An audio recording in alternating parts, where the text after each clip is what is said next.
Hey guys, it's Carl Brown from GuitarLessons365.com. Boy, are we going to be covering a classic today. So I've done this one before. I did this one over a decade ago. Obviously, it's Yesterday by the Beatles. Paul McCartney's just one of the greatest tunes ever written. I did this a long time ago and very cheap. Back in the day when everything was just didn't look that great, on bad audio quality, bad video quality, bad everything, the early days of YouTube. So I'm gonna redo it because I think this is definitely a song that deserves a redo. Now you probably noticed if you try to play along at all when I was doing this in the intro, I am in a different tuning than standard tuning. I am in D standard tuning, so that's the tuning that Paul McCartney used for the recording. And what that means is every single string on the guitar is tuned down a whole step. So your E string is tuned down to a D. And then the A string is tuned down to a G. The D string tuned down to a C. The, did I say D string or did I say G? D string tuned down to a C. G string tuned down to an F. B string tuned down to an A. And then E string tuned down to a D. All right, now we're gonna go through all this. There's only basically a couple of progressions and a little outro thing that he does. So we're gonna cover all that. Before I do, please subscribe to the channel if you haven't already. Like and subscribe and comment on the videos and all that good stuff. But if you truly want to support what I do here on YouTube and get a lot more for it as well with all my courses that'll help your technique, your ear, your theory knowledge, and you get to access the weekly live streams I do with Academy members every single Saturday. You'll see a link to that in the description below, and that'll give you a free 7-day trial too. So you can try it all out, full access to it, not just like a trial access, full access. You can kind of see everything that's going on and see if it's the right place for you. So please click that, and I'd love to see you over there. All right, so let's jump into this. So we do have a little intro. So it's kind of, there's a interesting strumming technique that he's using here. He doesn't have like a kind of a set finger style technique that he uses. And he's changed it up over the years. But when he's recording this, what he's doing is he's brushing upwards with just his index finger across the string. So let's just play this G chord real quick. And by the way, I'm going to call it a G. It's actually an F right now because of this tuning that we're in. Everything is actually sounds a whole step lower than it would normally. But just for ease of just be able to follow along, I'm going to call it a G since it's a G shape at least. So if we're playing a G major chord, you really don't even need this finger, but you just need these three. He's hitting the bottom note with his thumb, so the bass note, and then just pretty much mostly just the top three strings he's strumming with an upward strum with just his index finger across the strings. So you can see people do it. Sometimes he's got songs that he'll do kind of strum downwards with, so it's his nail that's hitting the strings, so it's just a little bit brighter, bigger sounding.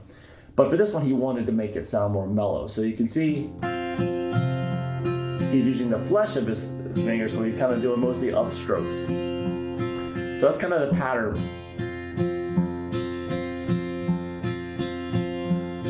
Gives a really mellow quality to it.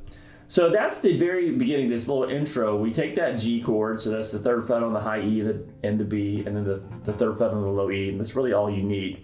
You pick that bottom, the low E string, and then upward strum those top three strings. And do that 4 times. So it kind of intros this track, and then we have his vocals come in on that same chord for the full. I guess I'm going to call this whole song feels like a chorus bridge, chorus bridge, chorus bridge. So it's kind of like that's what I'm going to be calling it. So this first one's, I think, the chorus.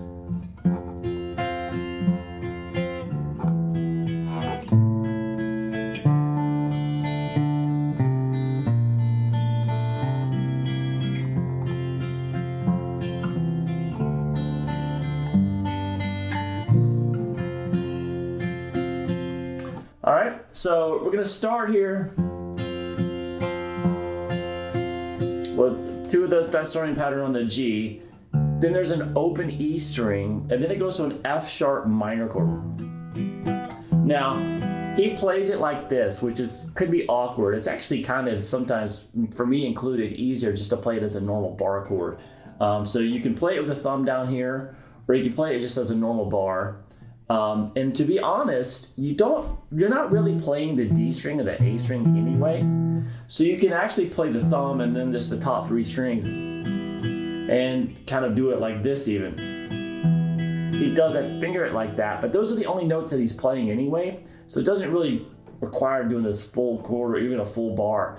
But it's basically that second fret on the low E, and then the second fret across the high E, B, and the G. So this is actually pretty comfortable to play it like that, or you can play it with the thumb and like that, or just the regular bar. All you need is one finger, really. So it's that. So we went from the G, open E string, and then that F, and that pattern just once. And then we're gonna go to a B7.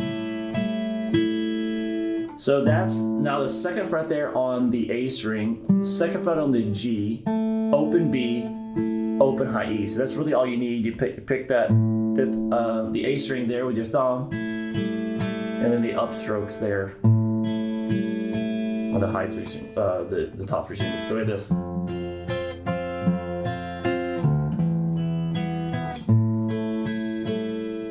All right, and then it's going to go to an E minor chord. And he simply just does, since he's just really kind of strumming the top 3 strings, he doesn't have to hold a full chord. He actually plays like this too. So he plays just the second fret there on the D string. You're going to hit that note with your thumb, and then the top 3 strings strum.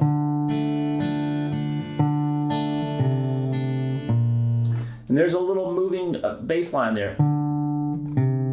So that's 2, 0 on the D string, and then it goes to a C major 7 chord. So so you basically play the note, then strum, play the open D, strum again. So it is. From there, it's going to go to a C major 7 chord.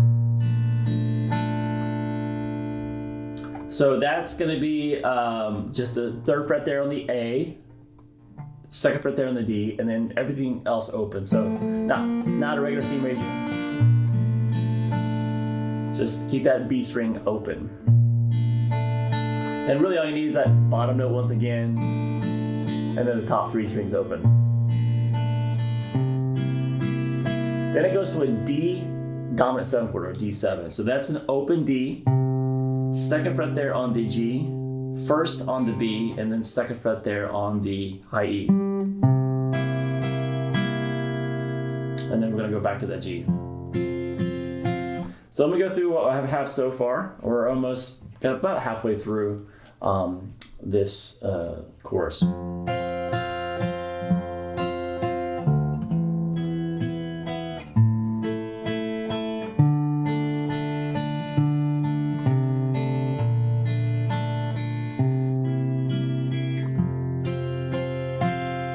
All right, from here we have this.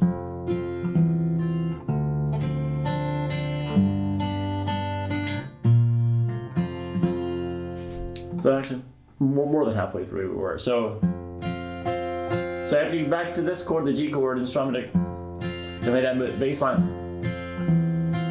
So that's 3, hit the top strings once, 2 on the low E string, hit the top strings again. Then from there it goes to an E minor 7 chord. So this is something that you see missed a lot when people play it. There's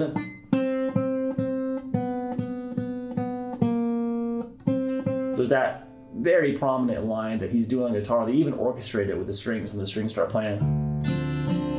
So that comes from an E minor 7 chord. So you just hold an E minor like this, and then add that 3rd fret there on the B string. So you hit the open E, and then just really remember, you're mostly just strumming the top 3 strings. We're holding the other ones just in case we miss, right? From there, we're gonna go to an A. So that's just the open A string, and then the 2nd fret across the D, G, and the B. And and the open high E. From here, we're going to go to a C major chord, but the C he plays, the last C that he plays there at the end of the chorus, from the C to the G, he always plays this voicing on the original recording, at least. Not just a regular C major chord, but he has the fifth on top, so the G right there. So that voicing of it. So you got to put your pinky there at the 3rd fret on the high E string, and then resolve that to the G. So when he's strumming here, he's kind of like, when you hear him do like kind of more of a bigger hit, it's kind of just like both of that fingers kind of just doing it at the same time. And that's what's going on there. So we have this so far, well, all together for the chorus.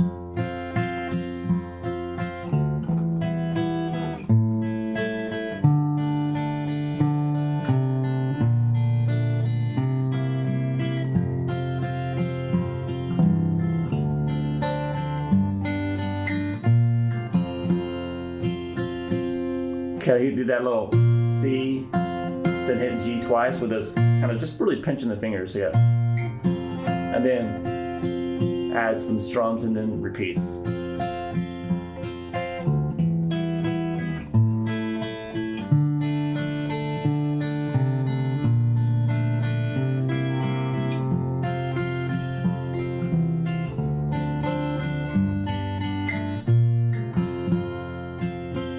Now we get to the next section, which I kind of call, it's kind of like really sounds like a bridge.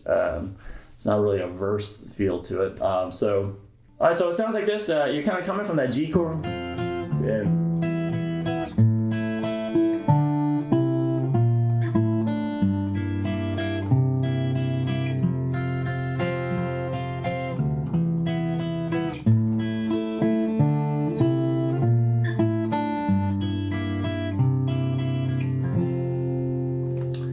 so that's so coming from that G,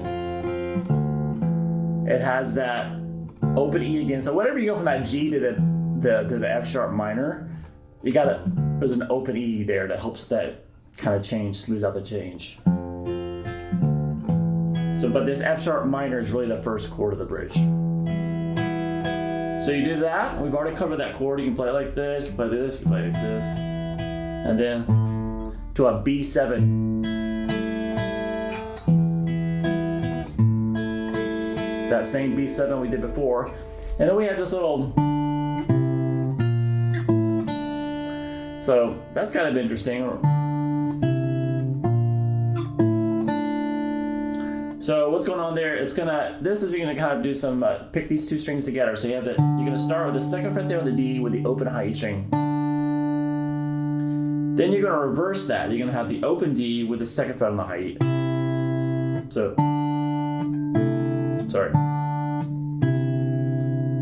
And then what you're going to do is you're going to move this up to the 3rd fret there on the high E, while also playing the 3rd fret on the A. Play this. Then take these two notes and move them back 1 fret. So it's the 2nd fret on the A and the high E. So you play that, and then as you're holding the same one, you're going to play the open high E string. So it is.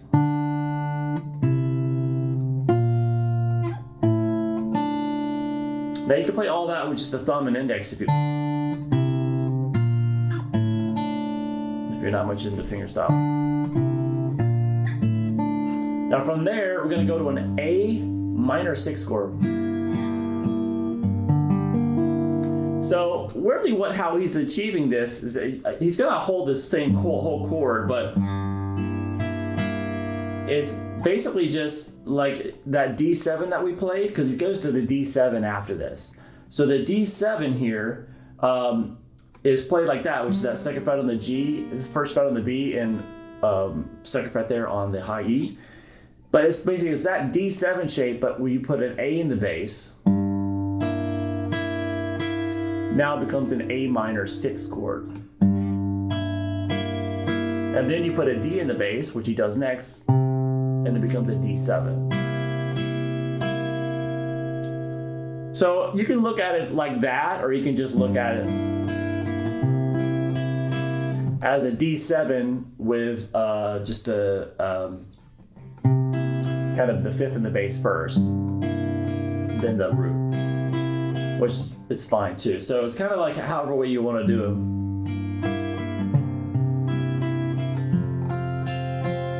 Then it goes back to the G from there. So we have this.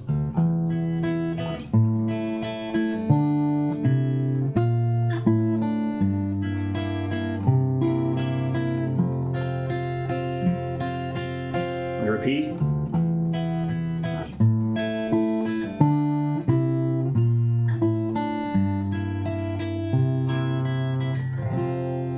And then you just kind of strum that G or just like that. And then we go back to the chorus. So it just repeats between those two parts the entire song, just back and forth, back to the. So it just kind of goes from there. Now at the end we have this different little ending that, you know, this is, once again, sometimes he'll play this stuff differently live, like especially at the end of that I just played. Sometimes you see him play a D major, but on the recording it's a very obvious D7. So I would stick with I think the D7 sounds much better anyway.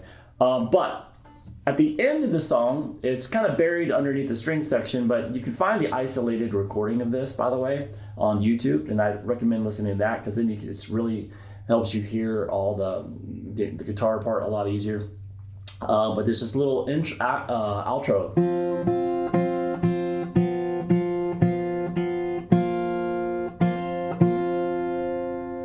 Now he does a little bit more than that. He kind of, when he plays live, he kind of does like a,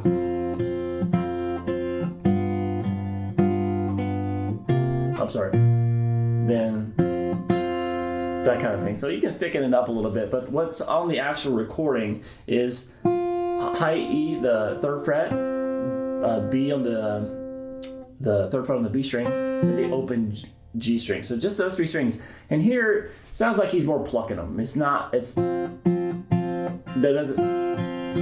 don't sound very like mellow and like they're just kind of strummed with a flush of his fingers.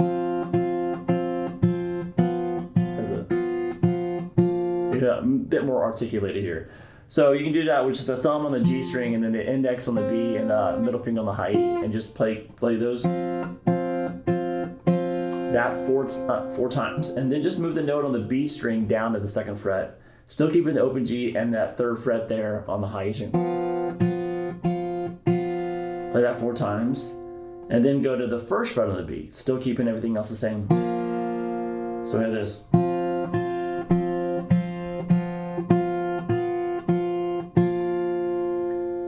And after you play that one time there, you're gonna that little move, which is you're gonna pick all 3, and you're just hammering from 1 to 3 on the B string. You do that twice. So all together for the outro.